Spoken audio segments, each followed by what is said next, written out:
पिछले क्लास के अंदर आपका हार्डी-वेंग और इक्विलिब्रियम हमने कर लिया था। उसके साथ साथ we have also understood type of selection, किस टाइप के सिलेक्शन आपको मिलते हैं देखने के लिए, वो भी हमने वहाँ पे देख लिया था। वो चीज़ भी हमने यहाँ पे कवर करी थी, वो भी चीज़ हमने यहाँ पे समझ ली थी। अब आज की क्लास में हम लोग यहाँ पे कवर करते हैं, आज की क्लास में हम जो यहाँ पे सीखेंगे that will be mainly in terms of your speciation. क्या होता है स्पीसिएशन, उसे आज यहाँ पे आप देखेंगे एंड देन उसके ऊपर एक दो स्टोरीज होती है, वो हम आज यहाँ की क्लास के अंदर हम यहाँ पे देख लेंगे। याद रखना पिछली क्लास में हमने क्वेश्चन सॉल्विंग किया था, we have done the human evolution, हम यहाँ पे देख चुके हैं। सो ये सीक्वेंस आपको याद रखना है, there is a sequence which you have to accept evolution chapter will be solve questions of. हाँ बेटा, हम 11 के भी कुछ क्वेश्चन सॉल्व करेंगे, 11 के भी कुछ क्वेश्चन निकाल के हमने यहाँ पे सॉल्व करना है, ठीक है। सो ड्रापिथिकस दीज आर द सीक्वेंस आपके लीनिएज के, जो आपको यहाँ पे याद रखना है। हर एक लीनिएज के बारे में एक अलग सी स्टोरी है, हर एक एंसेस्टर की अपनी अलग सी एक की पॉइंट्स है जो आपको यहाँ पे याद रखना है। जैसे ड्रापिथिकस आर द वन जो आपके आर्बोरियल थे, right, they were arboreal, they were walking on like gorilla and chimpanzee. Erect posture का था नहीं, they were feeding on the fruits and nuts, right, और 15 मिलियन ईयर अगो ये आपको मिल जाते हैं। Then you have the australopithecus जो आपको मिल रहे थे अफ्रीका के ग्रासलैंड के अंदर। याद रखना इनका, हाँ जी, तो गुड इवनिंग, इनका पोस्चर था यहाँ पे erect and they were showing something what you called as a bipedalism, दो पैर पे चलना इन्होंने यहाँ पे स्टार्ट कर दिया था। They were also using stone weapons for hunting purpose के लिए लोग वहां पे यूज कर रहे थे। Then you have Homo habilis. होमिलस को हम इवन कहते हैं यहाँ पे एज अ हैंडीमैन बिकॉज ये काफी ज्यादा टूल बनाता था। This species was making a large number of tools and इसलिए हम इसे बोलते हैं यहाँ पे एज अ हैंडीमैन। इसकी क्रेनियल कैपेसिटी आपकी काफी अच्छी है कंपैरेटिवली, पहले वाले की थी आपके ऑस्ट्रोपिथेकस की आपकी 600 जितनी थी, यहाँ पे आपको मिल रही है 650 to 800 सीसी जितना आपको यहाँ पे क्रेनियल कैपेसिटी आपको यहाँ पे मिल रहा है। They were also mainly feeding on fruits, ये भी अपना फूड खाना यहाँ पे प्रेफर करते थे mainly, even though they were doing the hunting thing but mainly they were eating the fruits. Then homo erectus बहुत बढ़िया हंटर थे, मीट कंज्यूम करते थे and they were ओमनिवरस in nature. ये आपका पहला ग्रुप था जिसने फायर का यूज किया था। This was the first group who decided to use the fire and they were the one who also were making tools with the help of the bones। यहाँ पे इनका पहला फॉसिल आपको यहाँ पे मिला था जावा में से, सो जावा में से इनका पहला फॉसिल आपको मिला था, but later on fossil was discovered in different parts of the world. तो ये कुछ पॉइंट्स है इसके। अब एक और बात याद रखना कि अगर आपसे कोई पूछे कि आपके सारे होमिनॉइड्स के अंदर किसने सबसे लंबा टाइम स्पेंड किया था प्लेनेट पे, देन आपका आंसर यहाँ पे होगा Homo erectus. They spend a much more amount of time. अगर होमो सेपियंस के अलावा अगर किसी से बात की जाए कि किसने ज्यादा टाइम स्पेंड किया था, they were my Homo erectus.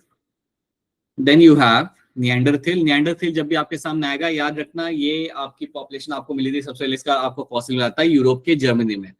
Germany में एक निएंडर वैली है, वहां से इनका फॉसिल मिला था and that is why you call him as a Neanderthal man. उसके अलावा this population is seen in east and central Asia में, ये रह चुके हैं वहां से माइग्रेट करके। इनका क्रेनियल कैपेसिटी काफी आपको यहाँ पे अच्छा है एंड 1 लाख से लेके 40,000 साल पुराने लाइक पहले ही आपको देखने के लिए आपको यहाँ पे मिलते थे। They were using the human hide animal hides for covering themselves, क्योंकि आप समझ सकते हो अगर आप यूरोप में रह रहे हो then you have a colder climatic temperature over there. Religious ये पॉपुलेशन एंड ये बरी करते थे डेड्स को, like after the death of their individuals they used to bury them, so काफी इवॉल्व थे ये। And then you have Homo sapien. So that is something we have done, कुछ question solving हमने यहाँ पे कर ली थी and now let's start with the आज का topic, that is my speciation and isolation. तो इसको हम यहाँ पे देखते हैं। अब जब मैं बात करूंगा अबाउट स्पीसिएशन की तो आपको यहाँ पे याद रखना है कि स्पीसिएशन का सिंपली मतलब यहाँ पे क्या होता है, formation of new species, formation of new species. तो स्पीसिएशन का मतलब यहाँ पे आपका होता है of new species, that's what speciation means. अगर मैं इसका एक एग्जांपल दूं आपको यहाँ पे, आपने एक सबसे बड़ी एग्जांपल आपने तो देखा था, वो आपने देखा था चार्ल्स डार्विन का, डार्विन फिंचेस। आपका एक एंसेस्टरल पॉपुलेशन था, so you are having some common ancestor आपके मिल रहे थे एक एरिया के अंदर, एक मेन लैंड के ऊपर, और उनमें से क्या हुआ, कुछ बर्ड्स निकल के अलग अलग आइलैंड पे गए थे। अगर आपको याद हो तो डार्विन फिंचेस के साथ यही हुआ था कि अलग अलग आइलैंड पे आपके कुछ कुछ पॉपुलेशन आप वहां पे चला गया था। तो some birds went to some island, some bird went to some other island. तो यहाँ पे आपके बर्ड्स यहाँ से ट्रेवल करके डिफरेंट डिफरेंट आइलैंड पे गए थे। क्यों गए थे डिफरेंट आइलैंड पे? बेसिकली उनको नए रिसोर्सेज चाहिए थे कंज्यूम करने के लिए, यहाँ पे काफी ज्यादा पॉपुलेशन बन चुका था, so they were looking for a new place. तो जब मेरी बर्ड की पॉपुलेशन यहाँ से निकल के दूसरे आइलैंड के ऊपर गई, कुछ 50 70 80 100 सालों के बाद क्या हुआ वहां पे, that they became a different species. तो इवन दो यहाँ से एक कॉमन पॉपुलेशन आपका यहाँ से निकल के गया था, बट जो पॉपुलेशन आपका एक नए एरिया पे गया और वहां पे जाके after certain amount of time they became a different species, वहां पे जाके वो एक अलग ही स्पीशीज बन गए थे। सो यहाँ पे एक अलग स्पीशीज यहाँ पे आपको बनते हुए मिल गई थी, दूसरे आइलैंड पे कोई अलग स्पीशीज आपकी बन चुकी थी बर्ड्स की, यहाँ पे कोई अलग स्पीशीज आपकी बन चुकी थी, लेकिन सारों के कॉमन एंसेस्टर आपके अभी भी रहते थे आपके मेन लैंड के ऊपर। तो आपको याद रखना है, आपको ये समझना है कि अब हम कब कहते हैं कि एक नई स्पीशीज आपकी बन चुकी है। When will I say that this is a new species? तो इसमें क्या ऐसा होता है कि मैं कहता हूं कि यार ये नई है और ये पुरानी है, या ये अलग स्पीशीज है और ये अलग स्पीशीज है, ऐसा मैं कब बोलूंगा? तो इसको हम एक यहाँ पे एग्जाम्पल समझ के करते हैं। अज्यूम करते हैं कि अभिषेक एक रिसर्चर है और वो फॉरेस्ट में अपना रिसर्च कर रहा है। अब जब अभिषेक फॉरेस्ट में गया, समझो फॉरेस्ट में गया था 2004 में, वो फॉरेस्ट में गया राइट रिसर्च करने के लिए। तो 2004 में जब वो फॉरेस्ट में गया तो उसने वहां पे एक लिजार्ड देखी, उसने एक लिजार्ड देखी वहां पे जो ब्लू कलर की थी। तो उसने एक ब्लू कलर की वहां पे लिजार्ड देखी, राइट। एक नहीं मतलब कई सारी उसने वहां पे देखी, और उसने उसे काफी टाइम तक स्टडी किया, उसने लाइक उसे 5 6 साल तक वहां पे स्टडी किया कि अच्छा ये पॉपुलेशन मुझे वहां पे मिल जाए।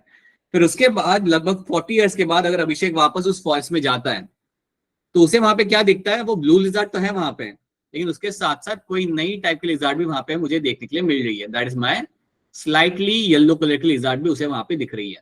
सो now you have one more type of lizard which is been seen forming over here. Now you have थोड़ी येलो कलर की लिजार्ड आपको वहां पे दिख रही है। तो अभिषेक क्या सोचेगा? अभिषेक सोचेगा कि यार ये ब्लू लिजार्ड का कोई वेरिएंट हो सकता है। हो सकता है ना कि एक लिजार्ड के कई सारे वेरिएंट हो, तो ये शायद येलो एक वेरिएंट हो, ब्लू वाले का ही एक वेरिएंट हो यहाँ पे। तो अभिषेक ये सोचेगा। तो अब उसे ये प्रूव करना है कि यार ये दोनों जो है वो सेम स्पीशीज है, अलग अलग स्पीशीज है, उसको ये चेक करना है। तो उसके पास ब्लू स्पीशीज तो वहां पे है ही वहां पे, और जब वो वहां पे गया 40 साल के बाद उसने देखा कि यार वहां पे तो येलो कलर की एक और स्पीशीज आपको वहां पे दिख रही है लिजार्ड की। तो क्या ये नई स्पीशीज है? क्या ऐसा हुआ है कि मेरे ब्लू में से एक नई स्पीशीज बन के निकली है पिछले 40 सालों के अंदर? Is it possible? या फिर ये कोई वेरिएंट है, इसका ही एक वेरिएंट है? अगर आपको ये पता लगाना है तो पता है आप क्या करोगे? आप ब्लू लिजार्ड को पकड़ के लाओगे। समझो मैं ब्लू लिजार्ड का यहाँ पे एक मेल लेके आया, सो मैं ब्लू लिजार्ड का एक यहाँ पे मेल को पकड़ के लेके आया। So I will bring one blue lizard, right, और उसका ये मेल को मैं लेके आया। और मैं येलो लिजार्ड का, येलो छिपकली का मैं एक फीमेल को पकड़ के लेके आया। तो यहाँ से मैं लेके आया एक येलो लिजार्ड की फीमेल को। अब जब मैं उन्हें दोनों को साथ में रखता हूं तो दोनों के बीच में मीटिंग नहीं होगा। अगर दोनों के बीच में यहाँ पे मीटिंग नहीं हो रहा, अगर मैं दोनों को साथ में रखता हूँ एक बड़े से केज के अंदर, और अगर दोनों के बीच में मीटिंग नहीं होता, देन समझ जाना both of them are different species. अगर दोनों के बीच में अगर मीटिंग नहीं होता, देन समझ जाना that this two are my different species. ये जो ब्लू लिजार्ड मेरे यहाँ पे है और जो मेरी येलो लिजार्ड मेरे यहाँ पे है, ये दोनों की दोनों मेरे यहाँ पे डिफरेंट स्पीशीज है। तो हमारे यहाँ पे इंडिकेटर क्या था? हमारा इंडिकेटर यहाँ पे था रिप्रोडक्टिव आइसोलेशन। हमारा इंडिकेटर यहाँ पे था रिप्रोडक्टिव आइसोलेशन।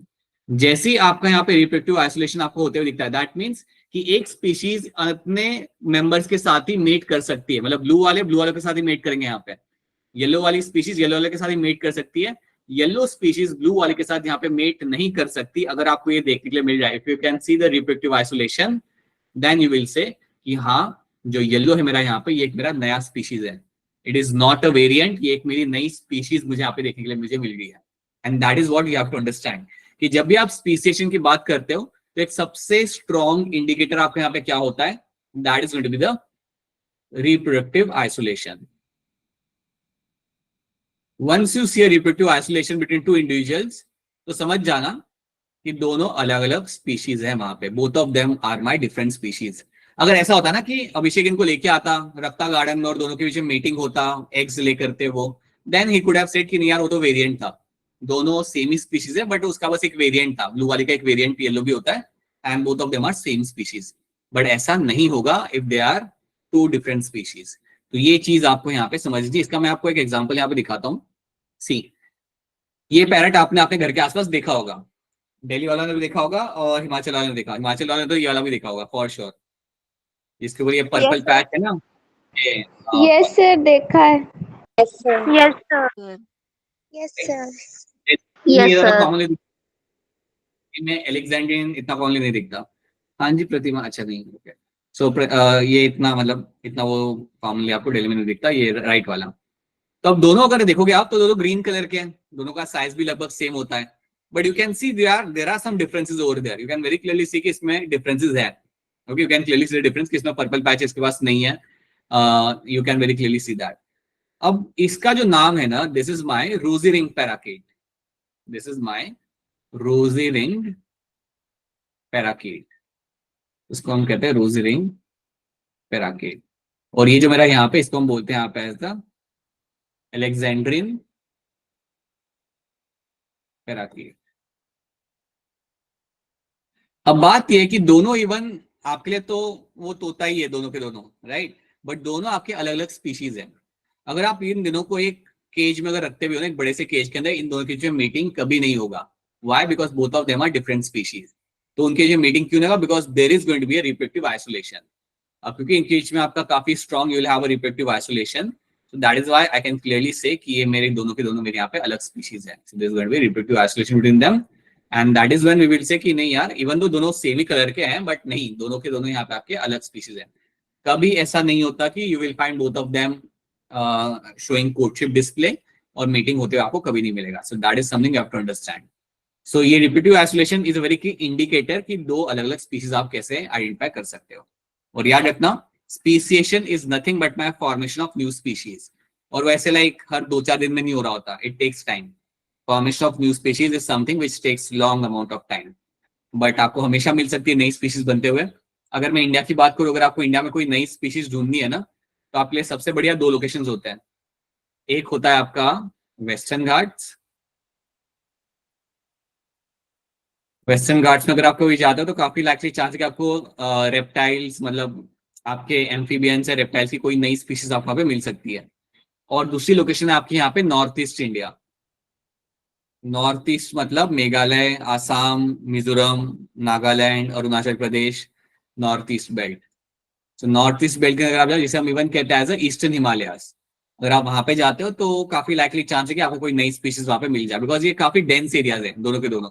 और यहाँ पे कई सारे हैबिटेट ऐसे हैं जहाँ पे आपने एंक्रोच किया ही नहीं है, आप वहां पे गए ही नहीं हो। So if you go over there you might come across some new species.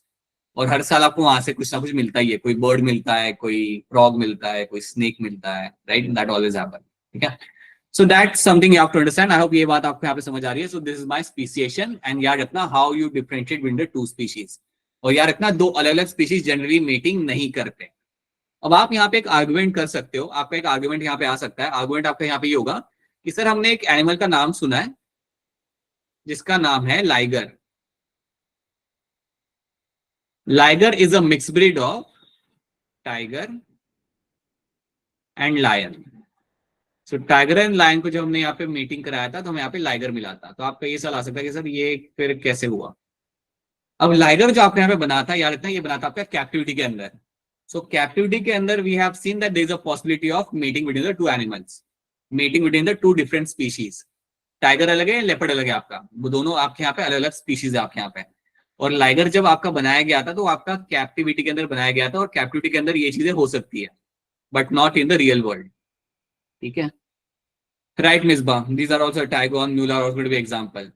अब याद रखना कि जब भी कोई ऐसा हाइब्रिड एनिमल बनता है, so this is going to be the hybrid animal. ये मेरा बनेगा यहाँ पे एज अ हाइब्रिड एनिमल। अब अगर ये मेरा यहाँ पे हाइब्रिड एनिमल अगर मेरा यहाँ पे बनेगा तो आपको याद हमेशा यहाँ पे ये रखना है कि एक हाइब्रिड एनिमल हमेशा आपका रहता है sterile. This is always going to be sterile. बहुत रेयर केस में you can have a fertile animal, लेकिन जब भी आपका हाइब्रिड बनेगा ना वो आपका स्टेराइल होगा। स्टेराइल मतलब वो रिप्रोड्यूस नहीं कर सकता। तो ये बात भी आपको यहाँ पे याद रखनी है। So when you form this hybrid animal like this, they are always going to be sterile. Nature हमेशा ध्यान रखता है कि you maintain the purity of genes, right. तो अगर कभी हाइब्रिड बन भी जाए ना, नेचर नहीं चाह रहा कि अब ये भी प्रोड्यूस करे और नंबर ऑफ बेबीज वहां पे। तो that is something you have to understand. ठीक है, तो याद रखना यहाँ पे 2 डिफरेंट स्पीशीज है, और इसको उससे मिक्स मैच मत करना कि सर लैब्राडोर, डॉबरमैन वो सारे सेम ही स्पीशीज है। उनके पास वेरिएंट्स है वो अलग अलग, ठीक है। यहाँ पर तो ये अलग अलग स्पीशीज आपके यहाँ पे हो जाती है।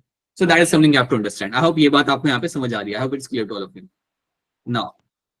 Yes sir. नेक्स्ट थिंग यहाँ पे, हाँ जी, नेक्स्ट थिंग जब आप यहाँ पे सीखोगे या समझोगे कि स्पीसिएशन किस तरीके से होता है, लाइक कुछ तरीके होते हैं, उसमें से 2 तरीके आप यहाँ पे याद रखना।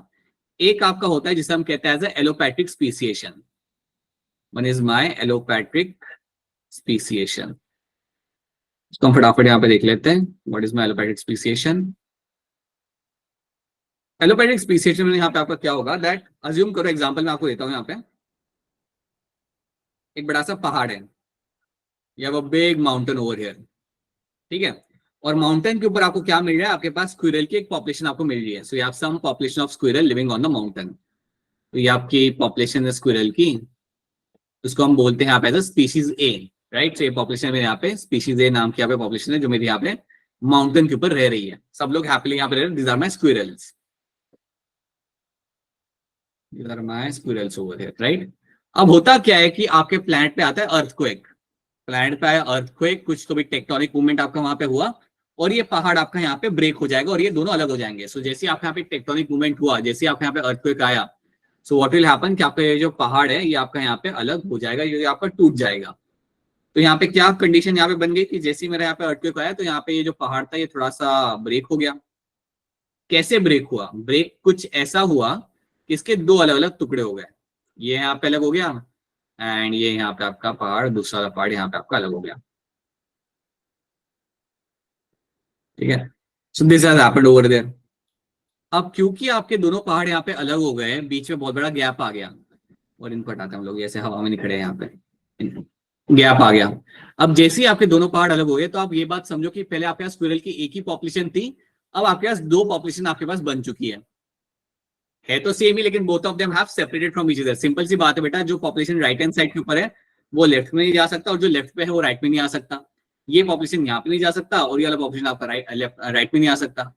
सो कुछ 50-60 साल के बाद आपको क्या मिलेगा कि जो पॉपुलेशन मेरा राइट में है ना, that will become a different species, that will become a different species. तो ए तो मेरी यहाँ पे स्पीशीज एक थी, उनमें से अब मेरे को एक और यहाँ पे बन चुकी है, दैट्स माय स्पीशीज बी, क्योंकि वो एक ही एरिया में अब यहाँ पे आपको मिले जाते हैं। And that is something which is going to be, कोई बात नहीं सुना, कोई बात नहीं, that is something will become a different species. तो यहाँ पे आपका जो नया स्पीशीज बना वो क्यों बना? That was form because of a geographical isolation. आपका जो नया स्पीशीज आपके यहाँ पे बना है, that has been form because of the geographical isolation. ये टर्म याद रखना, जियोग्राफिकल आइसोलेशन। पहले कॉमन पॉपुलेशन आपको वहां पे था, लेकिन अब क्या हुआ, आपका टेक्टोनिक मूवमेंट आपका वहां पे हुआ, और आपके 2 एरियाज, आपके पहाड़ यहाँ पे अलग हो गए, और जो पॉपुलेशन उसके ऊपर था वो वैसा के वैसे ही रह गया, दोनों अलग हो गए यहाँ पे। So these 2 population now will behave like a different species, और this type of speciation is called as my allopatric speciation. तो दोनों मेरी पॉपुलेशन यहाँ पे अलग हो गई, this is because of the geographical isolation, and इसको हम बोलेंगे यहाँ पे एज इसके वजह से जो नई स्पीशीज बनेगी आपकी, ऐसे टाइप के स्पीसिएशन को हम बोलते हैं यहाँ पे एज एलोपैथिक स्पीसिएशन। तो ये बात आपको यहाँ पे याद रखनी है। मैं आपको एक एग्जांपल इसका दे सकता हूँ, जो आप, it's a hypothetical example, but आप तब भी समझ सकते हो। आपके पास एलिफेंट्स आपको मिलते हैं 2 टाइप के, एक होता है एशियाटिक एलिफेंट, एक आपका होता है यहाँ पे आपका अफ्रीकन एलिफेंट। इतना आपने देखा होगा, जाना होगा, पढ़ा होगा, सुना होगा टीवी के ऊपर। So now what you get to see ना, कि आप ऐसा सोचो कि आज से लाइक हजारों साल पहले आपका प्लेनेट का एक ही मास था, लाइक द कॉन्टिनेंट सारे जुड़े हुए थे, तो तब आपका एक ही एलिफेंट का पॉपुलेशन होगा। लेकिन जब कॉन्टिनेंटल ड्रिफ्ट हुआ, जब आपके कॉन्टिनेंट्स अलग हुए, तो अफ्रीका एशिया से अलग हो गया, और जो अफ्रीका पे एलिफेंट्स थे वो अलग हो गए, और जो एशिया के थे वो यहाँ पे ही रह गए। अब जो पॉपुलेशन आपका अलग हो गया, अफ्रीका के साथ, कॉन्टिनेंट के साथ जो पॉपुलेशन अलग हो गया, that became a African elephant, वो अलग स्पीशीज आपका बन गया। और जो यहाँ पे रह गया, that was my Asiatic elephants. तो दोनों with the course of next 200-400 years species. तो ये एक और एग्जांपल आप यहाँ पे सुन सकते हो, सोच सकते हो, because of that 2 different species can be form. ठीक है, क्या आपको एलोपैथिक स्पीसिएशन आप सबको यहाँ पे समझ आ रहा है? Is this clear to all of you? Yes, sir. Yes, sir.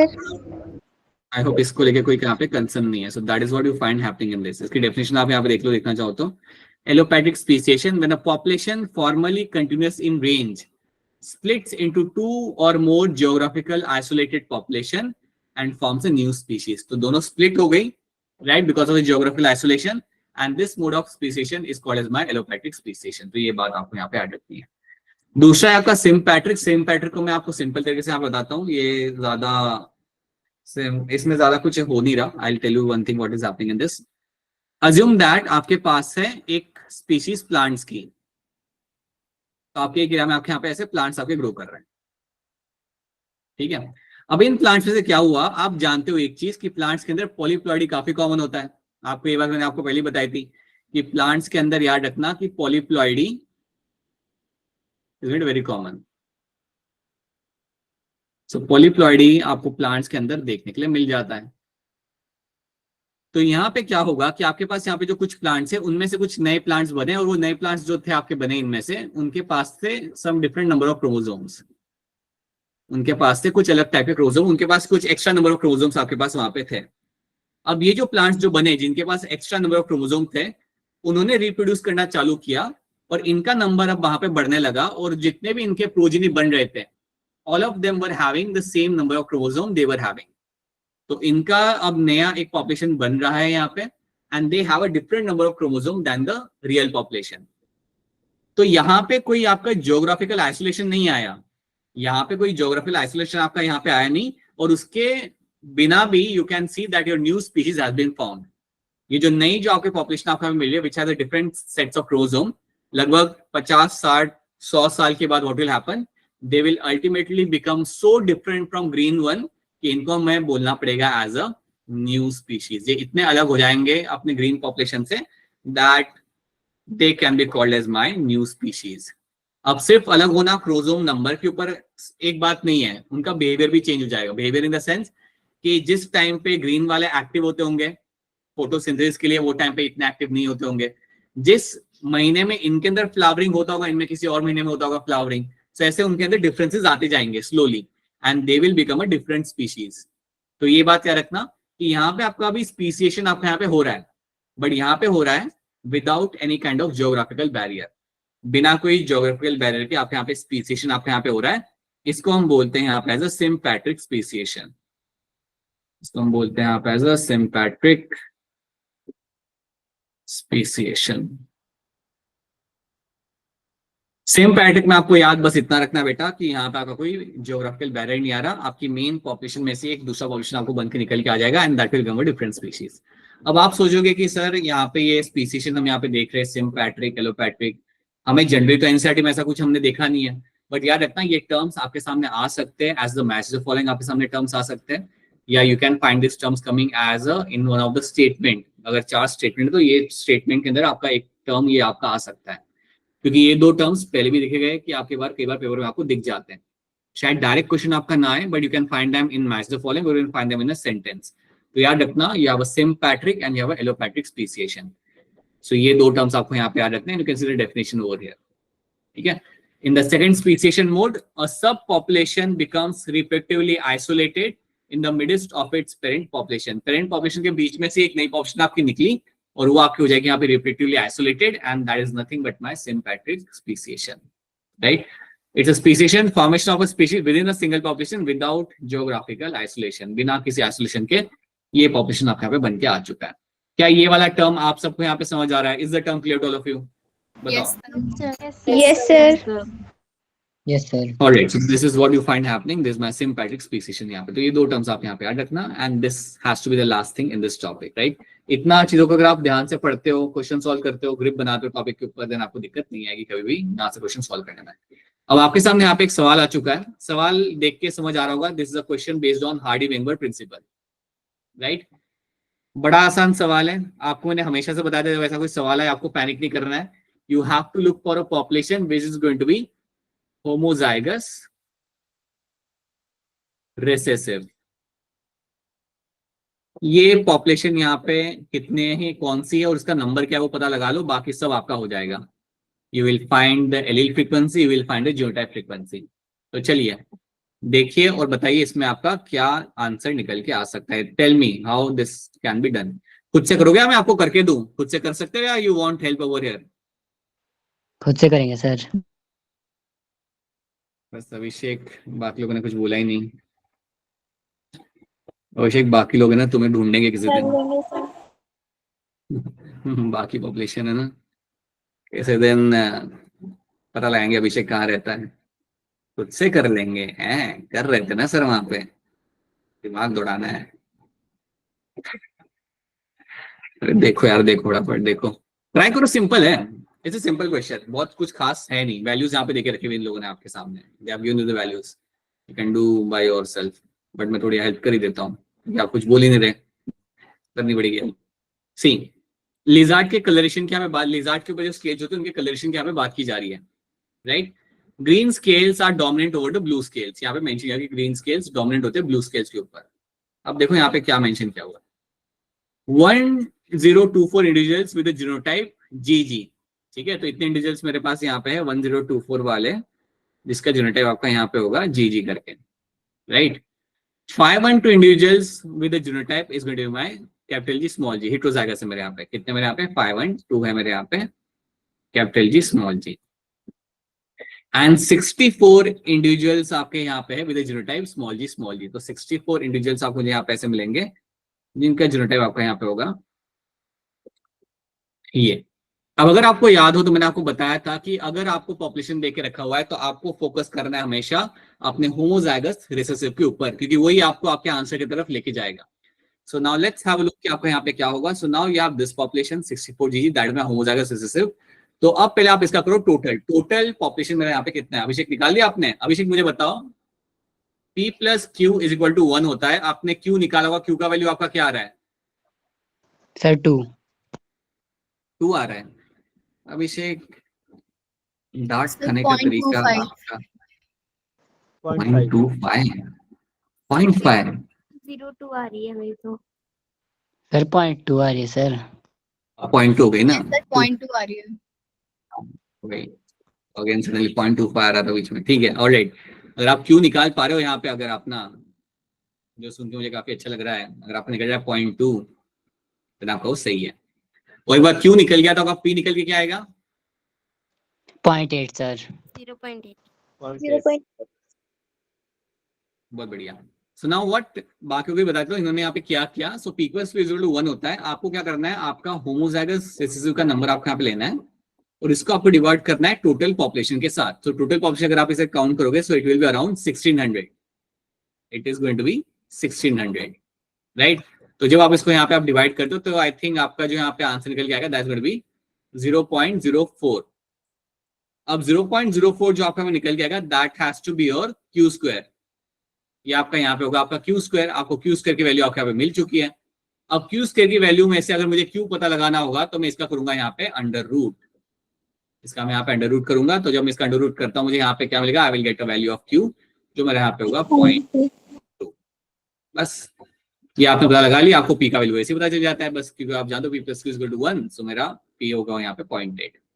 अब आपको कुछ नहीं करना बेटा, अगर आपको अब कोई पूछे कि बताओ इसकी जीनोटाइप फ्रीक्वेंसी क्या होगी तो आप इसमें दूसरा फॉर्मूला अपना लगा दोगे। क्या था हमारा दूसरा फॉर्मूला जीनोटाइप फ्रीक्वेंसी वाला? P square P square plus 2P plus Q square is equal to 1. बहुत बढ़िया, राइट। सो यहाँ P square plus 2PQ plus Q square is equal to 1।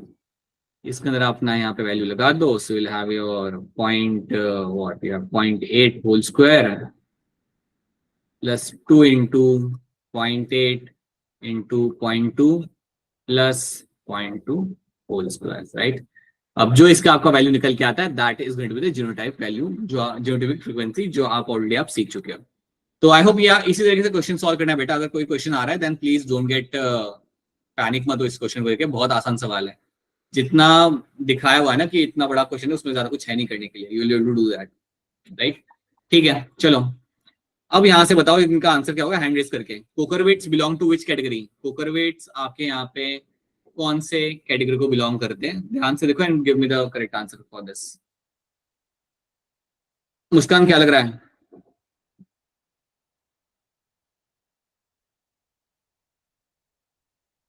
Sir, option B. अभिषेक क्या लग रहा है आपको?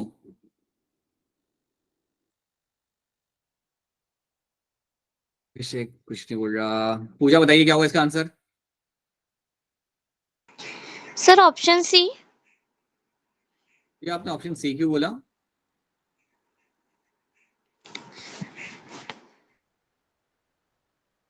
ठीक है, अब मेरी बात सुनो यहाँ पे। कोकरवेट बिलोंग्स टू कैटेगरी, आपके पास 4 ऑप्शन है आपके पास यहाँ पे। ए तो आपका हो नहीं सकता, प्रोजोन्स तो है नहीं, वो साइनोबैक्टीरिया भी आपके यहाँ पे है नहीं। ऑप्शन 4 भी आपका यहाँ पे गलत है। I tell you why it is going to be wrong, क्योंकि एंड में इन्होंने क्या लिखा हुआ है, it is surrounded by lipid membrane. अगर आपको याद हो तो coacervates were only surrounded by a thin film of water, अगर आपको याद हो तो coacervates are only surrounded by a thin film of water, और इसलिए हम इन्हें रियल सेंस में ट्रू सेल बोलते भी नहीं थे। So yes, I can call them as a molecular aggregate. Aggregate होना मतलब इकट्ठा होना।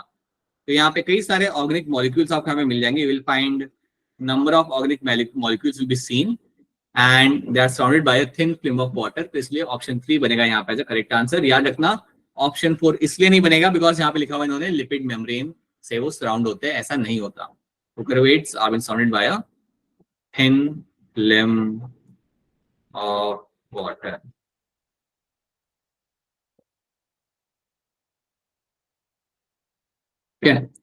इस क्वेश्चन को देखो यहाँ पे, the chance of elimination of a gene from a small population is example of. काफी कुछ यहाँ पे इंडिकेटर्स यहाँ पे देखे रखे, उन्होंने बोला यहाँ पे स्मॉल पॉपुलेशन लिखा हुआ है यहाँ पे लोगों ने, तो उससे काफी कुछ पता चलता है। The chance of elimination of a gene from a small population is example of. बताइए तमन्ना, क्या होगा इसका answer? Sir genetic drift. Right, genetic drift होने का यहाँ पे करेक्ट आंसर, क्योंकि इसके अंदर ही आपका होता है, स्मॉल पॉपुलेशन के अंदर ही आपका हमेशा ऑपरेट करता है। तो यस, वेरी गुड, बहुत बढ़िया, genetic drift will become a correct answer over there. ठीक है, ऑलराइट, इसका आंसर आप यहाँ बता दो। Take your time, take your 30 seconds. Match the following है, बहुत सिंपल है, but still you have to be very cautious while doing this.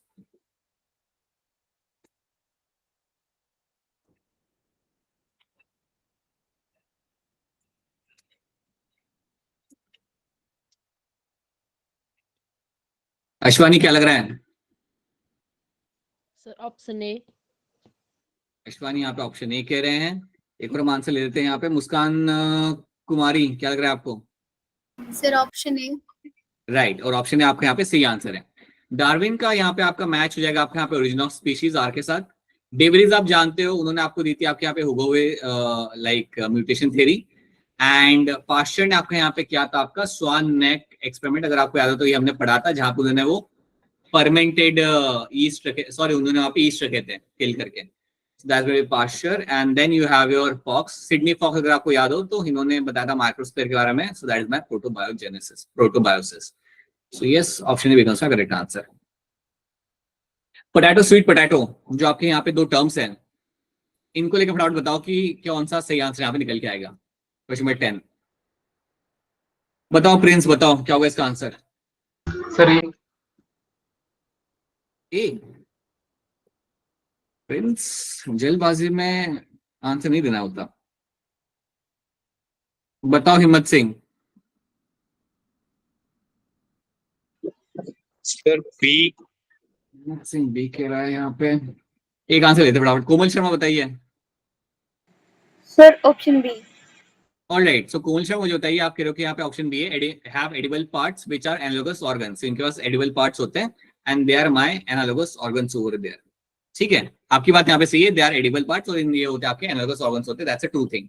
मुझे बताइए कोमल की स्वीट पोटैटो के अंदर आपका स्टार्च कहाँ पे स्टोर किया जाता है?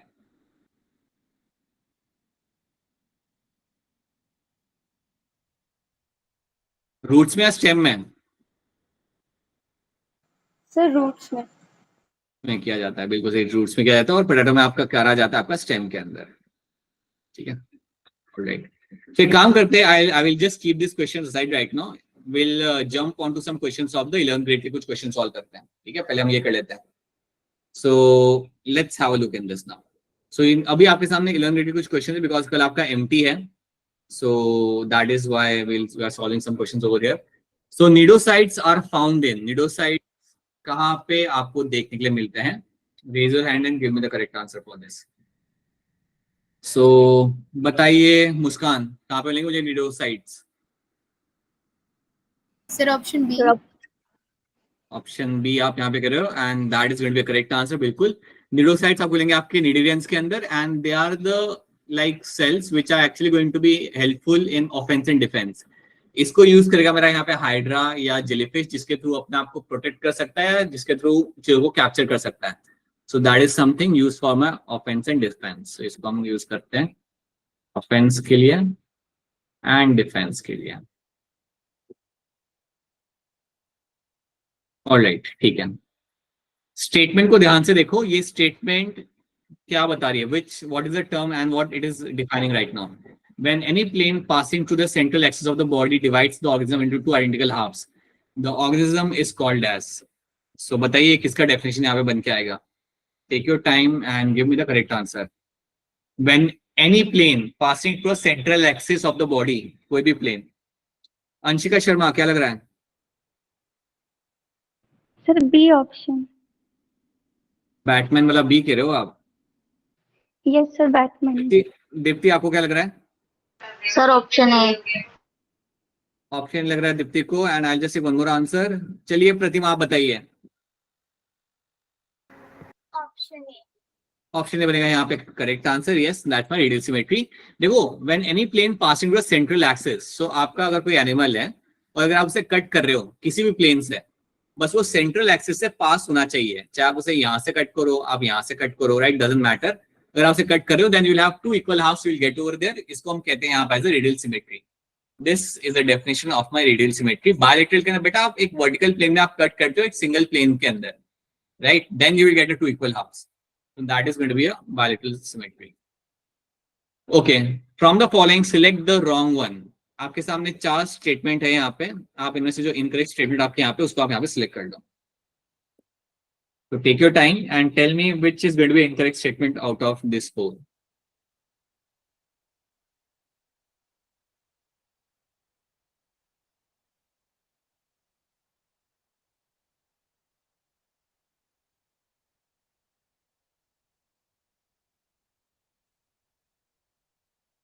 आप लोग तो चुप हो गए।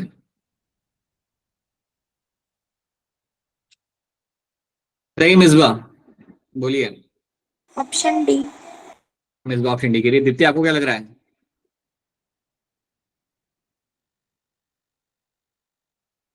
Is not saying anything. Muskan Gupta? Sir option D.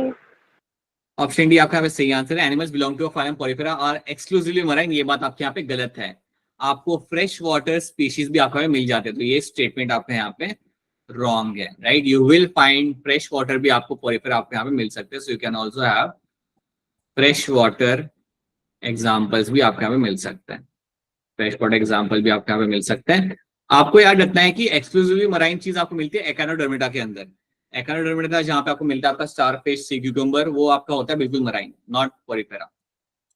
Okay, which of the following animal does not undergo Metamorphosis. इनमें से कौन सा एनिमल आपके सामने यहाँ पे जो मेटामॉर्फोसिस नहीं करता। अगर आपको बता दूं मैं यहाँ पे कि मेटामॉर्फोसिस आपके यहाँ पे क्या होता है, आपने, हाँ एक सेकंड रुक जाओ, आपने देखा होगा बचपन में और अभी भी कि you have a caterpillar in the butterfly, और आपका जो कैटरपिलर होता है वो आपका कन्वर्ट होता है आपका बटरफ्लाई के अंदर। This will convert into butterfly in few days. Pupa बनता है बीच में, you must have studied all those things, right. तो ये जो इवेंट आपका यहाँ पर है इसे हम कहते हैं यहाँ पे metamorphosis. This event over here is called as your metamorphosis. आपको बताना है कि इनमें ये मेटामॉर्फोसिस किसके अंदर आपको होते हुए नहीं मिलेगा। That is something you have to tell me. Okay, Deepti क्या लग रहा है, क्या होगा इसका आंसर? Sir option A. नहीं, आप यहाँ पे कह रहे हो। सना आपको क्या लग रहा है? सना? सर ऑप्शन ए।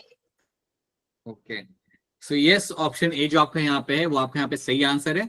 अर्थ फॉर्म के अंदर आपको मेटामॉर्फोसिस होते हुए आपको नहीं मिलेगा। इसमें कोई ऐसा नहीं होता कि लार्वा स्टेज है वो आपका डेवलप करेगा and then you will have adult form. ये होते हुए आपको यहाँ पे नहीं मिलेगा। जब एग में से अर्थ फॉर्म निकलता है तो वो बेबी अर्थ फॉर्म एडल्ट जैसा ही दिखता है, बस उसका साइज स्मॉल होगा। शॉर्ट फॉर्म जब निकल के बाहर आएगा उसका बस साइज स्मॉल होगा, बाकी वो होगा, दिखेगा एडल्ट जैसा ही। बट सेम चीज मैं बाकियों के लिए नहीं कह सकता।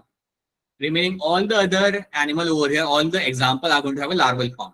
इवन स्टारफिश, स्टारफिश के बारे में एक बात याद रखना कि स्टारफिश का जो लार्वा होता है ना, स्टारफिश की अगर लार्वा की बात करूं, सो when you have a larva of the starfish, जब मैं बात करता हूं लार्वा की ऑफ द स्टारफिश, तो आपको याद रखना है कि इसका जो लार्वा होगा, that larva will have the bilateral symmetry. The larva of the starfish will have the bilateral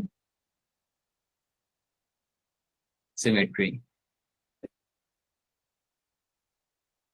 ठीक है, बट जब ये कन्वर्ट होता है स्टारफिश के अंदर या जब ये एडल्ट बन जाता है, then you will have a radial symmetry. तो जब ये आपका एडल्ट बन जाएगा, it will become adult over here, then this will have a radial symmetry. तो ये बात भी याद रखना, this will have the radial symmetry.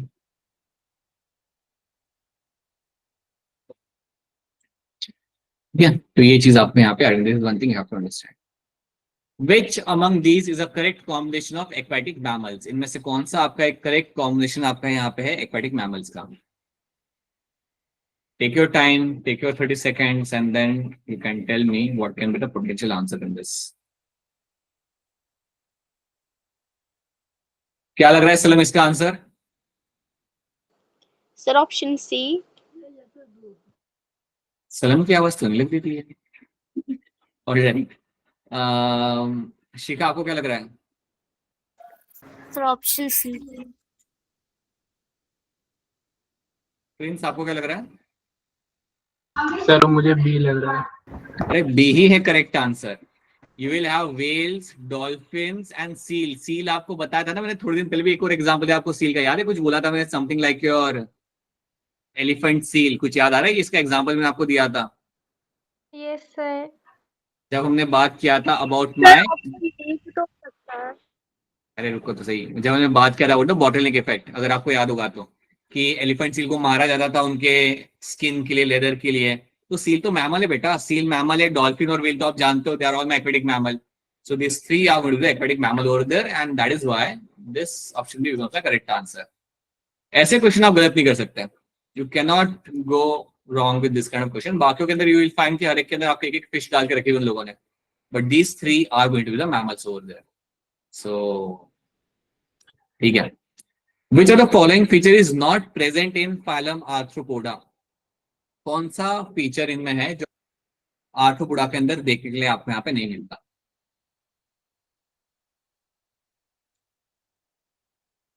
Which of the following feature is not present in the phylum Arthropoda?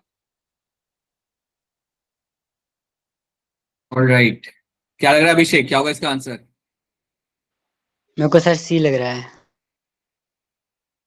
Abhishek. All right. मुस्कान गुप्ता बताइए. Sir, option A.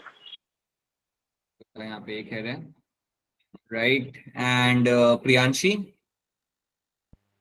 Sir, option A. Shikha. Sir, option A. Option A will be my correct answer. Shikha बताओगे parapodia मुझे कहाँ मिलता है?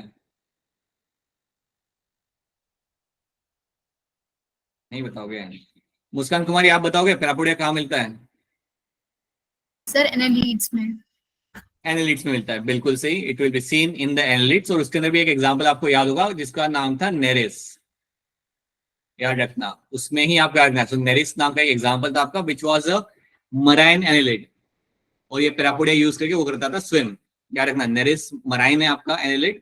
क्योंकि annelid में आपने 3 example देखे होंगे एनसीईआरटी के अंदर. एक आपका होगा लीच, एक आपका होगा अर्थवर्म, और तीसरा होगा आपके पास नेरिस यहाँ पे. और नेरिस आपका है एनालिड जो आपका पानी में एक्वेटिक है, मराइन है, और ये यूज करता है पैरापोडिया फॉर स्विमिंग पर्पसेस के लिए. इसकी मदद से ये स्विम कर करके इधर से उधर जाता है. So that is something I will find in annelids, not in my arthropod. बाकी सारे ट्रेड्स मेरे यहाँ पे आर्थ्रोपोड्स के अंदर मुझे मिलेंगे. Jointed appendages, chitinous exoskeleton, metameric segmentation, ये सारे मुझे मिलते हैं आर्थ्रोपोड्स के अंदर.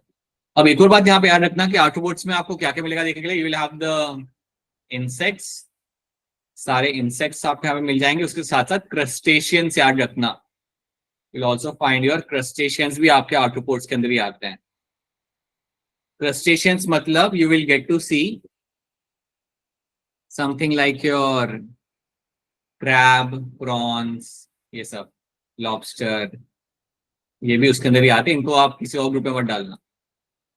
और उसके अलावा आपके स्पाइडर एंड स्कॉर्पियन भी आपके इसके अंदर ही आएगा. So these are the things you have to know. They all come in the Arthropoda and it is the largest phylum.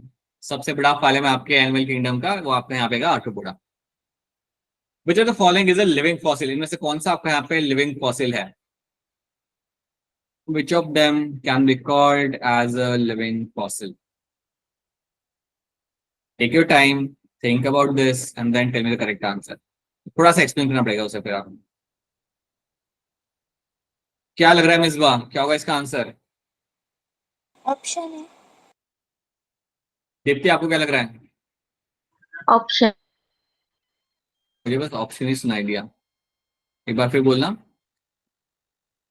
Sir option A. Alright, तमन्ना आपको क्या लग रहा है? Sir option A. Right, so it is going to be my option A. Cycas जो आपका example है, that's example of my living fossil. अब आपको यहाँ पे एक और चीज यहाँ पे याद रखनी है, समझनी है कि साइकस की जब आप यहाँ पे बात करते हो तो साइकस लिविंग फॉसिल तो है ही, उसके साथ साथ this plant is also going to be your dioecious plant.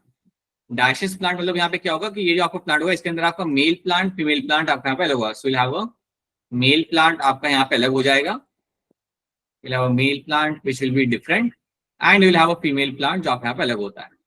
तो इसलिए याद रखना Cycas is my dioecious plant का एग्जांपल। साइकस आपका आएगा ग्रुप के अंदर, that is going to be my gymnosperms. इसी का मतलब group of my gymnosperms. Cycas में आपको याद रखना है कि ये जो मेरे यहाँ पे ग्रुप है प्लांट का, इसके अंदर मुझे मिलते देखेंगे मेरे यहाँ पे पोलेरॉइड रूट्स। सब पोलेरॉइड रूट्स आपको यहाँ पे मिलेंगे देखने के लिए, जो कोरल जैसे आपको यहाँ पे दिखते हैं। और इनके अंदर, इन रूट्स के अंदर आपको मिलेगा presence of my cyanobacteria. Cyanobacteria जो आपको यहाँ पे मिलता है, जो नाइट्रोजन फिक्सेशन में आपके यहाँ पे मदद करेगा। तो ये कुछ ट्रेट्स है जो आपको याद रखने इन टर्म्स ऑफ साइकस। ये आपको यहाँ पे इतना तो मालूम होना चाहिए साइकस के बारे में, ठीक है। Now in which of the following would you place the plants having vascular tissue lacking seed? कौन सा कैटेगरी है जहां पे आपको वास्कुलर प्लांट्स मिलेंगे जिनके अंदर आपको सीड्स देखने के लिए आपको वहां पे नहीं मिलते? Take your time and then give me the correct answer.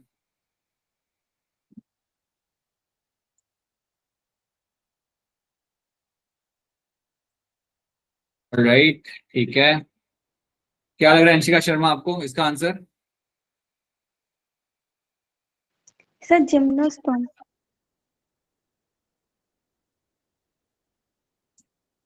मुस्कान आपको क्या लग रहा है? Sir pteridophytes. ओके, एक और आंसर हम ले लेते हैं यहाँ पे। शगुन क्या लग रहा है आपको? ए। Option A. नहीं लग रहा है। And this thing Ashwani? Sir option A. याद रखना ऑप्शन ए बनेगा आपका यहाँ पे सही आंसर। क्योंकि ऑप्शन ए जो आपका यहाँ पे ना टेरिडोफाइटा, ये प्लांट है जो वास्कुलर होगा और इसके पास सीड्स आपको नहीं मिलेंगे। याद रखना हमेशा gymnosperm and plus your angiosperm, इनके अंदर दोनों के अंदर आपको सीड फॉर्मेशन आपको यहाँ पे मिलता है। तो gymnosperms and angiosperms both of them will be having the seed formation. But जब मैं बात करता हूं अबाउट द टेरिडोफाइटा, तो आपको हमेशा रखना है कि इस ग्रुप के अंदर you will have no seed formation is been seen. But ये मेरा वास्कुलर प्लांट है। वास्कुलर मतलब इसके अंदर मुझे यहाँ पे मेरा जाइलम और फ्लोएम देखने के लिए मुझे यहाँ पे 100% हमेशा मिल जाएगा। सो you will find a good amount of xylem and phloem will be seen in this group of plant, right? But ये मेरा seed formation आपको यहाँ पे नहीं मिलेगा, okay? एल्गे और ब्रायोफाइट के अंदर याद रखना कभी भी आपको वास्कुलर टिश्यू नहीं मिलता, ना ही जाइलम होगा ना ही फ्लोएम होगा। ये इतने छोटे होते हैं कि इनको इनकी जरूरत नहीं होती, ये वैसे ही आपका पानी कैपिलरी के थ्रू अपने पास रख सकते हैं। So they don't need the mechanical tissue, right? So ये बात आपको यहाँ पे you should be clear with this. In which of the following male and female gametophyte do not have a free living? इनमें से कौन से ग्रुप के अंदर मेल या फीमेल गैमेटोफाइट का कभी भी एक इंडिपेंडेंट एग्जिस्टेंस नहीं होता? In which of the following male and female gametophyte do not have a free living independent existence?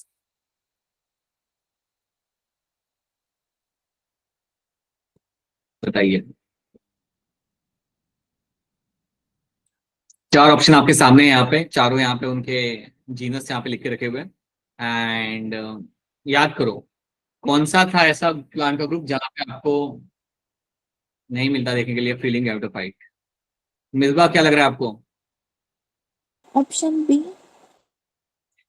मुस्कान आपको क्या लग रहा है? ऑप्शन बी अगर आप लोग मुझे यहाँ पे कह रहे हो तो आपका आंसर यहाँ पे सही है। मुस्कान आप बताओगे ऑप्शन बी कौन से ग्रुप में आता है?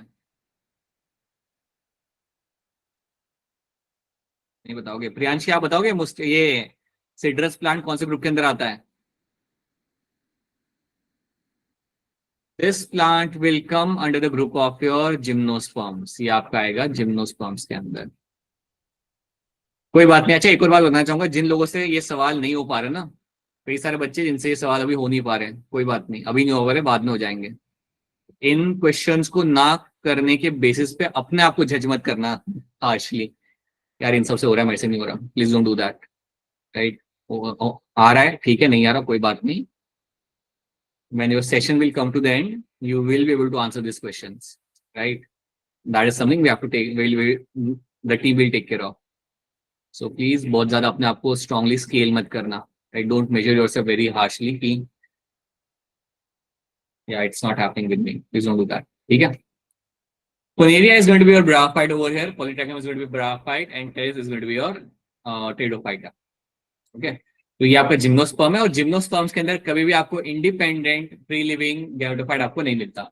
मेल फीमेल कोई भी आपको नहीं मिलता फ्री लिविंग। सारे के सारे जो गैमेटोफाइट होते हैं, बल्कि जो यहाँ पे गैमेटोफाइट होते हैं उनको हम कहते हैं pollen grain. Male pollen grain होता है, female is going to be your ovule. So they are not going to be free living, they are seen with in the reproductive or male and female reproductive organs. So that's something you have to know. Which of the following is not common between Funaria and Selaginella? इनमें से कौन सी चीज आपकी common नहीं है? It is not common between the Funaria and Selaginella में। क्या यहाँ पे आपको कॉमन नहीं मिलता? याद रखना, which of the following is not common between the two things? Take your time and then think and give me the correct answer. Right Pratima, क्या लग रहा है इसका आंसर आपको? आपकी आवाज आई नहीं बेटा, थोड़ा जोर से बोलना। Sir option number D. Okay, आप ऑप्शन डी कह रहे हो। अश्वानी क्या लग रहा है? Sir roots. अश्वानी रूट किसके अंदर होता है? फनेरिया में होता है, सेलजिला में होता है, किसमें होता है? ये नहीं चलेगा अश्वानी, थोड़ा बताना पड़ेगा। Without explanation I can not take that answer वैसे ही। मुस्कान कुमारी, क्या लग रहा है इसका आंसर आपको? Sir option D. और बताओ कि रूट्स होते किसमें, फनेरिया में होते हैं, सेलेजिनेला में होते हैं? Sir Selaginella. ठीक है, दैट्स ट्रू। तो मुझे ये भी बता दो कि आपको जो फनेरिया आपका यहाँ पे है, तो इसमें रूट्स तो नहीं होते, तो इसमें क्या होता है जिससे वो जुड़ के रखता है? सर रूट लाइक स्ट्रक्चर होता है, राइजोइड्स बोलते हैं, और ये सर मोसिस में होता है। Very good. I will have the rhizoids, and these rhizoids are something which will basically help the Funaria to attach itself to the substratum. ये आपको मॉस में मिलेगा बेटा, और आपको even you will find them in the leorote as well. So yes, rhizoids यहाँ पे होंगे, और यहाँ पे आपको लेंगे roots which are seen in the Selaginella. तो ये दोनों में डिफरेंस है, बाकी सब कॉमन आपको मिलेगा। आर्चिगोनियम दोनों में होगा, एम्ब्रॉयड दोनों के अंदर होगा, फ्लैजिलेटेड स्पर्म्स आपके दोनों में होंगे, बट नॉट द रूट्स। याद रखना, दोनों जो आपके ग्रुप है they are dependent on water for fertilisation. Selaginella आपका आता है टेडोफाइटा के अंदर, एंड फुनेरिया आपका आता है again in the bryophytes. Both of them will require water for fertilisation. ये बात आपको याद रखनी, दोनों के पास एक बहुत इंपॉर्टेंट का रीजन है पानी के पास रहने का, they need water for fertilisation. एक और बात याद रखना, क्योंकि ये इनकी रिक्वायरमेंट है ना कि उन्हें पानी चाहिए फर्टिलाइजेशन कराने के लिए, तो ये गैमेट्स उनके वैसे ही ट्रैवल करेंगे, इसलिए ये पॉपुलेशन ज्यादा अपने आप को एक्सपांड नहीं कर पाया। ये बात भी याद रखना कि प्लैनेट के ऊपर ये जो दोनों ग्रुप्स है, ये आपको कुछ सिलेक्टेड एरियाज में आपको क्यों मिलते हैं?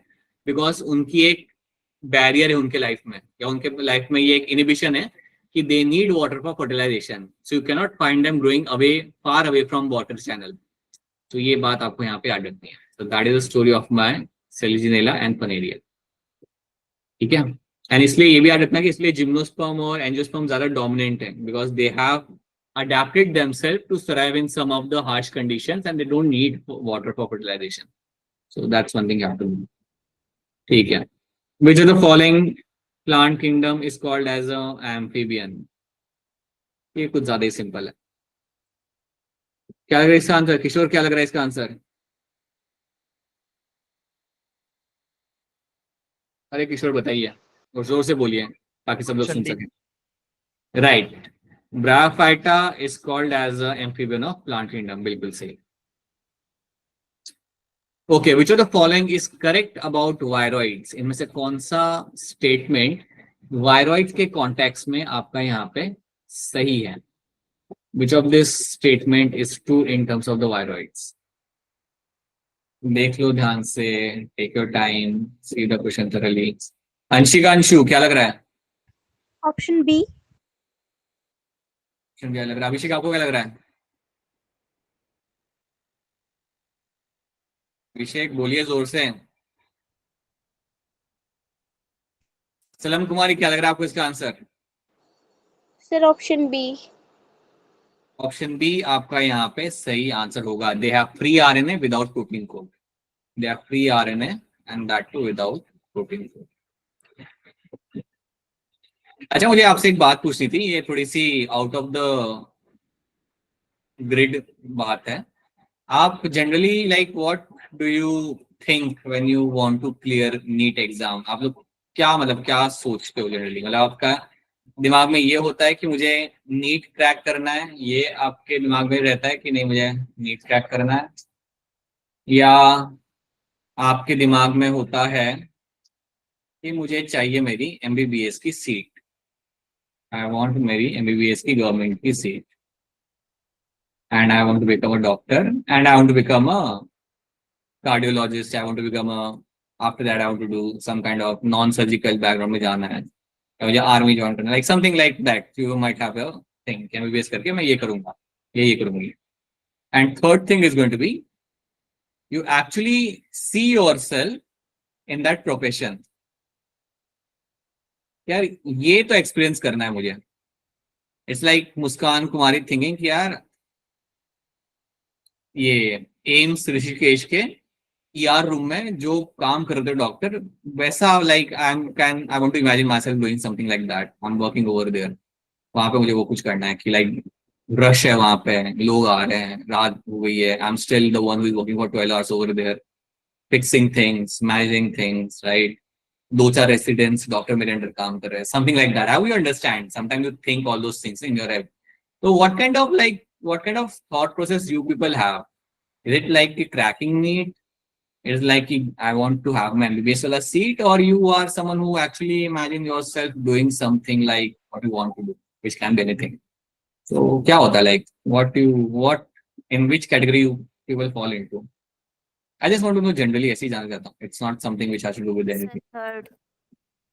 Third man. So someone said third man, or anyone else? Anything else? Third. Sir, third. अगर आपका थर्ड है तो थर्ड थोड़ा स्ट्रांगली ड्रिवन होता है. Third is something which drives you much more strongly. It's a third thing ना, कि समझो अगर मुझे फास्ट बॉलर बनना है, सो आई ऑलवेज इमेजिन कि मैं लाइक बॉलिंग कर रहा हूँ, I am playing in somewhere in Australia, I am bowling those bouncers, right, kind of thing, right. और समथिंग एल्स. अगर कोई शेफ बनना चाहता है तो he is actually imagining himself कि I am in this hotel, right, as a Michelin star chef, वहां पे काम कर रहा हूँ, something like that. So this thing actually it's quite strongly drives you. ये वाला इतना ड्राइव नहीं करता. I'll tell you honestly, ये वाला अगर ज़हन में रहता है ना कि यार नीट क्रैक करना है, sometime if you just sit and ask yourself कि उसका मतलब क्या, like क्या नीट क्रैक करना है, right? So you should have an answer for it. I mean मुझे MBBS करना है and I want to get over there, I want to do this. या सिर्फ नीट क्रैक करना अगर ज़हन में रहेगा ना, ये इनफ नहीं होता. ये इतना ड्राइव नहीं करता. ये ड्राइव नहीं करता जब बहुत कंडीशन टफ होती है and you still want to study या you still want to spend some time with your books. वो टाइम पे ये सिर्फ it's not good enough. But yeah, if you have something like second or third is a much more stronger one. And I strongly believe when you start thinking कि तुम्हें वहां पे क्या करना है ना, actually में like what do you want to do, like it's much more precise, it's very clear, it's very precise, so it drives you. Sometimes someday will happen that you will feel कि यार I'm exhausted या focus नहीं कर पा रही, ये होगा, it's very normal, right? But yeah, you'll always get back to your work if you know what you really want to do over here. So yeah, I just want to know that. That's it. इतना मुझे जानना था आपके end से. So please be very strongly driven to the things which you want to do, which can be anything, right? I'm not only talking about MBBS, वो कुछ भी हो सकता है. So keep that in your head. ठीक है. Mad cow disease. बताइए क्या होगा इसके अंदर. आपका सही ऑप्शन यहाँ पे, और थोड़ा सा आपको यहाँ पे एक्सप्लेन करना पड़ेगा. Alright, Muskan Kumari knows the answer. बाकी लोग भी देख लीजिए अपना हैंड रेस करके.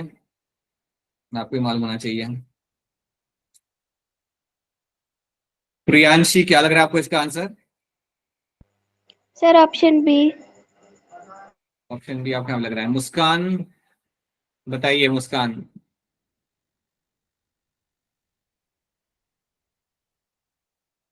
ऑलराइट, शिखा क्या लग रहा है इसका आंसर आपको? Sir option B. Option B. Shikha मुझे एक्सप्लेन करिए कि जो एब्डोमिनली फोल्डेड फूड है इनका एक कॉमन नेम होता है, इनका एक नाम होता है, वो नाम क्या होता है?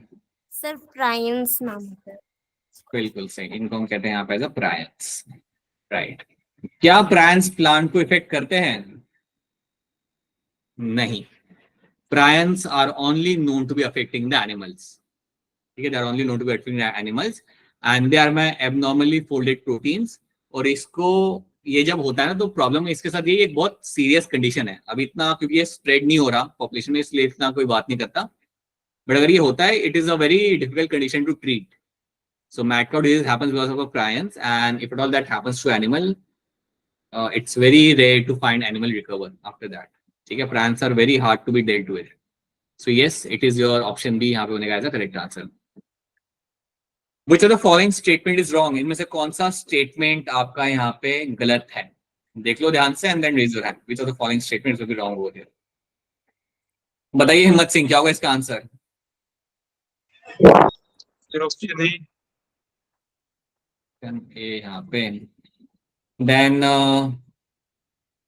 अंशिका शर्मा, क्या लग रहा है आपको? Sir A. A is going to be a correct answer यहाँ पे, बिल्कुल C. Eubacteria are actually called as my true bacterias. False bacteria नहीं कहते, उनको हम बोलते हैं ट्रू बैक्टीरिया। तो बिल्कुल ये स्टेटमेंट जो मेरा यहाँ पे रॉन्ग है, so that becomes the correct answer. Okay, one of the major component of cell wall of most fungi. Normally fungi का जो सेल वॉल होता है उसके अंदर आपको क्या कंटेंट वहां पे देखने के लिए आपको वहां पे मिलता है? What is you find over there? Abhishek बता दो इसका आंसर क्या होगा? काइटिन।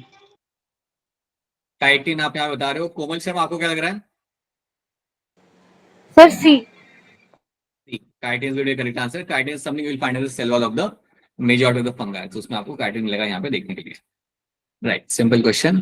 पेप्टिडोग्लाइकन याद रखना, you find this in your bacterias. आपके बैक्टीरिया के अंदर जो आपकी जो सेलुलोज होती है उसके अंदर आपको पेप्टिडोग्लाइकन देखने के लिए मिलेगा। सेलुलोज और hemicellulose is something you only find in plants. Imperfect fungi को लेकर यहाँ पे सवाल है, बताइए क्या होगा इसके अंदर? ये है सही आंसर। मुस्कान कुमारी, क्या लग रहा है इसका answer? Sir deuteromycetes. Sir option C. Okay, and Anshika Sharma, आपको क्या लग रहा है? Sir C. That's my deuteromycetes. ठीक है, आपको यहाँ पे ये आंसर इसका लग रहा है। कोई बताएगा अंशिका शर्मा कि इसमें क्या होता है, क्यों इन्हें हम बोलते हैं imperfect fungi? Sir sexual reproduction absent होता है इनमें। Very good Anshika, right. इसके अंदर आपका सेक्सुअल रिप्रोडक्शन आपको देखने के लिए नहीं मिलेगा, so you will not find sexual reproduction in them and that is why option C over here becomes my correct answer. बहुत बढ़िया, राइट। ठीक है, एग्जांपल बता पाएगा कोई यहाँ पे? कौन से एग्जांपल इसके अंदर आएंगे? ट्राइकोडर्मा। हाँ, अल्टरनेरिया एंड कोलेकोट्राइका, तो ये तीन एग्जांपल आपके यहाँ पे आ जाएंगे। राइट, चलो। और हाँ, एग्जांपल सिर्फ एनसीईआरटी का करना प्लीज। ये जो चैप्टर है ना biological classification, plant kingdom, animal kingdom, सिर्फ एनसीईआरटी के एग्जांपल ही करना है, कोई बाहर के एग्जांपल उठा के करना मत। Right, please don't spend time reading something else, because fungi के अंदर you have different sub groups and sub group के अंदर और बहुत सारे एग्जांपल्स होते हैं। So please make sure you stick to the NCERT के एग्जांपल, दैट्स इट। वहां पे आपके लिए वो आपके लिए एंड टू एंड आपके लिए इनफ है। Then read the question by yourself and tell me क्या इसके अंदर आंसर आ सकता है। खुद से पढ़ो क्वेश्चन को and then tell me. Tamanna Thakur, बताइए। Sir option A. क्या लग रहा है प्रिंस इसका answer? Sir A. Huda Khalid, आपको क्या लग रहा है? जी sir A methanogens. Alright, so methanogens आपको मिलेंगे यहाँ पे देखने के लिए and that's correct answer. The primitive prokaryotes responsible for production of biogas from a dung of the ruminant animals includes methanogen. The abdomen of cockroach is composed of, the abdomen of cockroach is going to be composed of, और कितने segments आपको मिल cockroach के abdomen के अंदर. So how many cockroach you have? Pratima Sahu बताइए. Sir option number 3. Alright. अच्छा प्रतिमा मुझे एक बात बताइएगा, आप हिमाचल से या दिल्ली से हैं? सर दिल्ली से. ऑलराइट ठीक है. Okay. Alright. So yes it is going to be my option C. यहाँ पे ऑप्शन सी 10 सेगमेंट्स आपको मिलता है आपके कॉकरोच के एब्डोमेन रीजन के अंदर. सो या that is something you have to. Okay. Male and female cockroaches can be distinguished externally through. Mail and female को आप यहाँ पे कैसे अलग कर पाते हो? यहाँ पे कैसे कहते हो कि यार ये मेल है ये फीमेल है कॉकरोच के अंदर? बताइए दीप्ति, क्या लग रहा है आपको इसके अंदर आंसर? ठीक है. अभिषेक क्या लग रहा है इसका आंसर आपको? Sir D.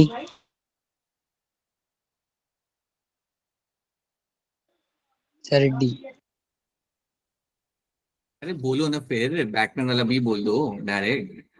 सर डी हाँ, बोला था. मुस्ताक. डी. हाँ जी प्रियांशी बताइए क्या होगा इसका आंसर? सर दिल्ली वाला डी. जी प्रियांशी. मिसबा क्या लग रहा है? Option D. Muskan. Sir option D. Okay, now let me tell you something. Let me tell you something. See, male cockroach और फीमेल कॉकरोच की बात होगी ना, अगर आपके हाथ में मेल या फीमेल कॉकरोच आता है, हमेशा याद रखना जो मेल कॉकरोच आपका होगा, the male cockroach which will have in your hand, अगर आप उसे पकड़ते हो तो उसमें आपको एक स्पेशल पार्ट दिखेगा जो फीमेल में आपको देखने के लिए नहीं मिलता, और उसे हम बोलते हैं यहाँ पे as a anal style. Male cockroach में आपको एक स्पेशल पार्ट मिलता है, that is called as my anal style. ये चीज आपको फीमेल कॉकरोच के अंदर देखने के लिए नहीं मिलती. ये चीज आपको फीमेल कॉकरोच अगर आप कभी पकड़ते हो, उसे हाथ में लेते हो, तो वो आपको देखने के लिए नहीं मिलेगी. राइट. प्लीज मत पकड़ना, ऐसा नहीं कि क्लास के बाद जाके ये सब मत करना. सो you will have female cockroach in which you won't have this presence of your anal style. आपको यहाँ पे नहीं मिलेगा, लेकिन एनल सरसी दोनों के अंदर आपको मिल जाता है. एनल सरसी आपको दोनों के अंदर मिलेगा, ये बात दिमाग में बिठा लो. सो एनल सरसी तो एक सेंस ऑर्गन टाइप स्ट्रक्चर होता है, सो याद रखना एनल सरसी आपको दोनों में मिलता है. ठीक है. So you will have anal Cersei.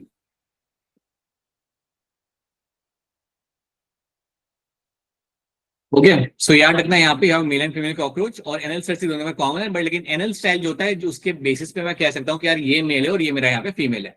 So that is why I will find, मेरा ऑप्शन ए बनेगा यहाँ पे as the correct answer. So anal style in males is something you will find, but not as something I will find in the females. So ये option A बनेगा यहाँ पे correct. क्या ये बात आपको यहाँ पे समझ आ रही है मैं क्या कह रहा हूँ? Is this clear to all of you? Yes sir. ठीक है. ये बार anal cerci is common, male female सब में मिलेगा, but anal style is something it's only seen in the male cockroach. अब ये सवाल है आपका 2024 का कॉकरोच में से. ध्यान से देखो, take your time and then do the match the following, और या डू दिस. ये सवाल शायद आपने इवन किया होगा, आपके असाइनमेंट के अंदर भी आपने शायद किया होगा. So try to solve this question.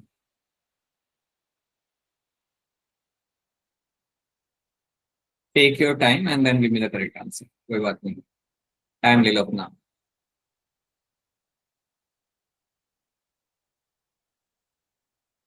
Thousand 2024 का पेपर है.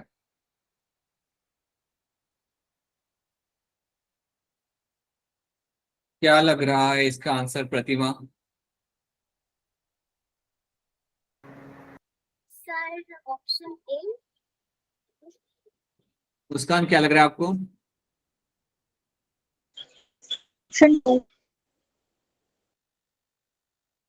दीप्ति बताना चाहोगे इसका आंसर क्या हो सकता है? Right. Okay, I just take one more answer now. बता दो, बोलो. सलम क्या होगा? Sir option 3. चलिए देखते हैं. सो आपको याद रखना हमेशा यहाँ पे कि आपका जो the structure use to storing of food, कौन सा स्ट्रक्चर आपका होता है जो आपका फूड को स्टोर करता है, तो वो आपका हमेशा यहाँ पे आपका होगा क्रॉप. क्रॉप के अंदर आप खाने को यहाँ पे करते हो store, right. Ring of 6 to 8 blind tubules at a junction of foregut and midgut. Foregut और मिडगट के जंक्शन पे आपको यहाँ पे 6 से 8 जो आपको यहाँ पे ट्यूब्यूल्स मिलते हैं, उनको हम बोलते हैं आप एज ए हिपैटिक सीके या गैस्ट्रिक सीके। सो बी के साथ मेरा यहाँ पे आएगा 2। इसको हम हिपैटिक सीके भी बोल सकते हैं, इसको हम गैस्ट्रिक सीके भी आपको बोल सकते हैं। Then you have a ring of 100-150 yellow colored thin filaments at a junction of midgut and hindgut. That is your Malpighian tubules, right?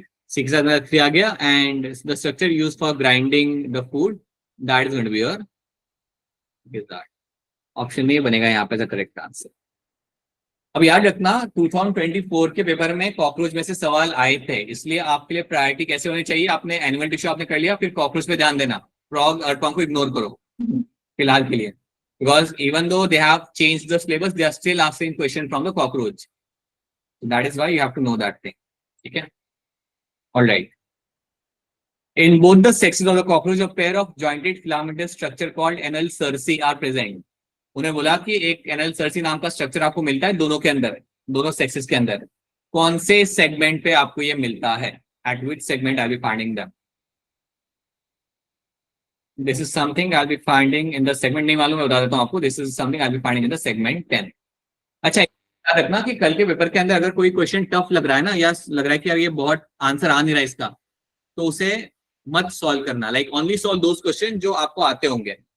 12th के कर लेना, 12 के क्वेश्चन कई सारे होंगे उसके अंदर, 40% आपका सिलेबस 12 के आप संभाल लेना question, do those questions. 11th में जो आपको आ रहा है वो करो, जो नहीं आ रहा उसे आप जाने दो, it's okay. I don't want all of you to have way too many negative answers. मैं नहीं चाहता कि आपके कई सारे आपके यहाँ पे नेगेटिव मार्क्स या नेगेटिव या इनकरेक्ट आंसर्स आपके आए, उसे नेगेटिव मार्क्स आपके बढ़ जाते हैं। तो please make sure you be very calculative, जो आ रहा है उसे ही करो, जो नहीं आ रहा उसे जाने दो।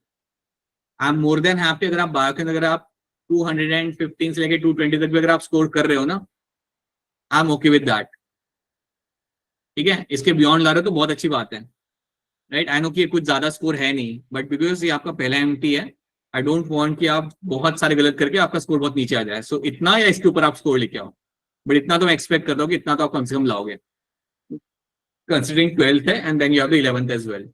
चूंकि 11th का रिवीजन का टाइम नहीं मिला है, तब भी ये इतना स्कोर तो आपका आ सकता है। This is something we can still bring this score, okay. So that is something, this and beyond this, anything beyond this is a very good score, right. And please make sure that you don't do the question in hurry, क्योंकि 3 घंटे आराम से बैठ के करना, जल्दबाजी में मत करना, बिकॉज कोई मतलब नहीं होता जल्दबाजी में पेपर सॉल्व करने का। पूरा प्रोग्राम मतलब the whole concept falls apart. Okay, in mammals histamine is secreted by, histamine कौन सिक्रेट करता है मैमल्स के अंदर? It is going to be secreted by whom?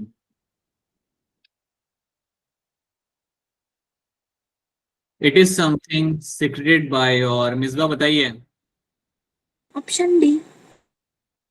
Is secreted by your mast cells. Mast cells आपके secrete करते हैं आपका यहाँ पे histamine. Mast cells are the one will secrete the histamine. याद रखना, हिस्टामाइन से ही आपकी वो रेडनिंग ऑफ स्किन होती है। कभी नोटिस किया होगा अगर आपको मधुमक्खी काटे तो वो लाल हो जाती है आपकी स्किन, वहां पे रेडेड हो जाता है पूरा वहां पे, that is all because of the histamine. अगर तुम कोई डॉक्टर के पास जाओ तो वो आपको एंटी हिस्टामाइन देता है उसे कम करने के लिए, so that's known for the inflammation के लिए। तो ये आपका आता है मास्ट सेल से, बिठा लो दिमाग के अंदर, ये वापस आएगा फ्यूचर में। क्वेश्चन नंबर 3 जो यहाँ पे लिखा हुआ है, खुद से पढ़िए and give me the correct answer. Read the question from your end and give me potentially a correct answer in this.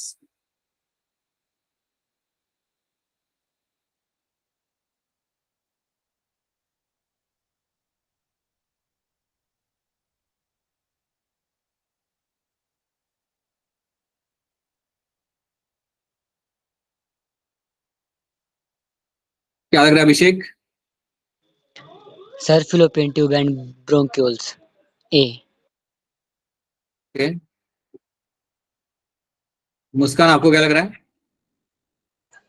Sir, option A. Right. Option A is going to be a correct answer. Bronchioles and fallopian tube is going to be a correct answer. ये जो आपका option है, this is the option in which you will find कि आपके slated columnar epithelium आपको वहाँ पे मिल जाएंगे, जिनका काम होता है पुश करना पार्टिकल्स का म्यूकस को to a specific direction. So yes, option A becomes the correct answer. ये आ गया आपका सेल साइकिल वाला, आपका यहाँ पे क्वेश्चन आ गया। सो आपके सामने मैच द फॉलोइंग है, take your time and try to solve कौन सा किसके साथ यहाँ पे मैच करेगा।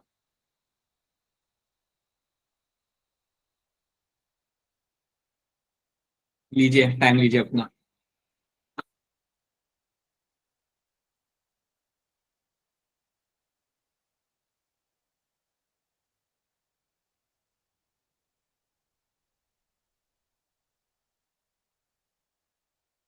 बताइए मिसबा, क्या लग रहा है इसका आंसर? ऑप्शन है। अभिषेक क्या लग रहा है? सर ऑप्शन ए। अंशिका, अंशु? सर ऑप्शन ए। चलिए देख लेते हैं आपका यहाँ पे ऑप्शन आपका यहाँ पे क्या कर रहा है। पैकेट इन आपका वो टाइम होता है जब आपका होता है crossing over. So crossing over will take place in the pachytene stage. ये सारे आपके प्रोफेज 1 के स्टेजेस हैं, right. Then you have a metaphase 1। Metaphase 1 आपका वो टाइम है जब आपके क्रोमोसोम्स अलाइन होते हैं आपके इक्वेटर के अंदर। सो दैट्स ट्रू, बिल्कुल। मेटाफेज के अंदर ये सारे क्रोमोसोम्स आपके यहाँ पे अलाइन होंगे इक्वेटर के अंदर। डाइकाइनेसिस, ये वो टाइम होता है जब आपका टर्मिनलाइजेशन ऑफ चेस्मेटा आपको होते हुए आपको यहाँ पे मिलेगा। मतलब अब आपके क्रोमोसोम्स दोनों अटैच है एक दूसरे के साथ from the tips, right, and the point of your particular attachment has moved from your chiasmata towards the tips. So that is my dikinesis. And then you have a zygote stage, that is a pairing of my homologous chromosome. So yes, option A बनेगा यहाँ पे the correct answer. Meiosis के अंदर prophase 1 पे थोड़ा ध्यान देना, try to pay attention over there. वहां से आपका आता है अच्छा क्वेश्चन आता है वहां से, तो उसको थोड़ा करना। In meiosis, crossing over is initiated in, अब तो बता सकते हो इसका आंसर, सब लोग हैंड रेज कर सकते हैं इसके लिए। क्रॉसिंग और आपका कहाँ पे होते हुए आपको मिल जाएगा यहाँ पे। बताइए तमन्ना, क्या होगा इसका answer? Sir option C. Pachytene will be correct answer in this. In which stage of cell cycle DNA replication occurs? In which stage of cell cycle आपका DNA replication आपके यहाँ पे हो सकता है? हिम्मत सिंह बताइए। Sir B. Right, S phase के अंदर यू विल फाइंड आपका डीएनए रेप्लिकेशन आपका यहाँ पे होगा। So this will be happening in the S phase. कौन सा है आपका यहाँ पे correct sequence? What do you think is a correct sequence out of all this four?